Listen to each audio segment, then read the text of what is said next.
ఈరోజు ఇప్పుడు మనం మాట్లాడుకోబోయే టాపిక్ ఏంటంటే బాగా గ్యాస్‌గా అనిపిస్తున్న పేషెంట్స్‌లో ఎలాంటి ఆహారం తీసుకోవాలి అన్న విషయం అన్నమాట. హలో ఎవ్రీవన్, నేను డాక్టర్ అనుపమ, రినోవా హాస్పిటల్ కొంపల్లిలో కన్సల్టెంట్ గ్యాస్ట్రోఎంట్రాలజిస్ట్‌ని.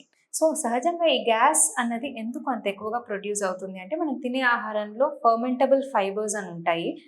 అవి గనక ఎక్కువ శాతం ఉంటే అవి మన పెద్ద పేగుల్లోకి వెళ్ళినప్పుడు అక్కడ ఉన్న బ్యాక్టీరియా వాటిని డైజెస్ట్ చేయడం వల్ల మిథేన్ గ్యాస్ గానీ, కార్బన్ డైఆక్సైడ్ అన్ని ప్రొడ్యూస్ అయ్యి బాగా గ్యాషియస్ ఫీలింగ్ పెరుగుతుందన్నమాట.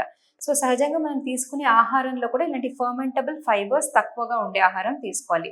అసలు ఈ ఫర్మెంటబుల్ ఫైబర్స్ అనేవి ఎక్కువ ఎలాంటి ఆహారంలో ఉంటుందంటే ఫర్ ఎగ్జాంపుల్ మన పప్పు ధాన్యాల్లో గానీ, లెగ్యూమ్స్ అంటారు కదా, లైక్ పప్పు ధాన్యాల్లో గానీ, లేకపోతే ఆలుగడ్డలు, బంగాళాదుంపల్లో అండ్ వీట్ గోధుమల్లో గానీ, లేకపోతే కొన్ని రకాల వెజిటబుల్స్ లైక్ క్యారెట్స్ గానీ, దుంప కూరల్లో అండ్ క్యాబేజెస్, ఆనియన్స్ వీటన్నిటిలో కూడా ఈ ఫర్మెంటబుల్ ఫైబర్స్ అన్న శాతం ఎక్కువ ఉంటుందన్నమాట.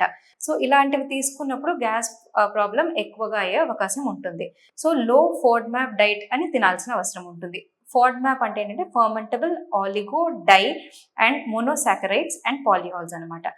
ఇలాంటి లో ఫోడ్మాప్ డైట్ అంటే ఏంటి అని అంటే the diet which is rich in rice and related items కానీ, లేకపోతే పెరుగు కానీ, అండ్ tomatoes and other green vegetables కానీ, అండ్ మీట్, కొంచెం ఫిష్ అలాంటివి కానీ, ప్రోటీన్ ఎక్కువ ఉన్న ఎగ్ వైట్స్ అలాంటివి తీసుకుంటే ఏంటవుతుందంటే వీటిలో ఆ ఫర్మెంటబుల్ ఫైబర్ అనేది ఎక్కువగా ఉండకుండా ఉంటుందన్నమాట.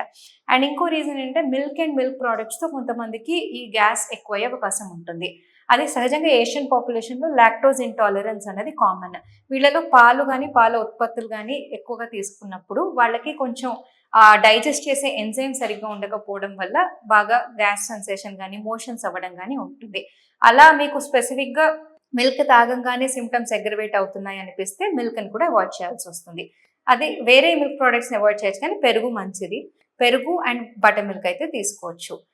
ఇలాంటి ఆహారపు అలవాట్లని కొంచెం మేనేజ్ చేసుకొని చేంజ్ చేసుకుంటే ఆ గ్యాషియస్ సెన్సేషన్ అది కొంచెం తగ్గే అవకాశం ఉంటుంది న్యాచురల్‌గా. Thank you.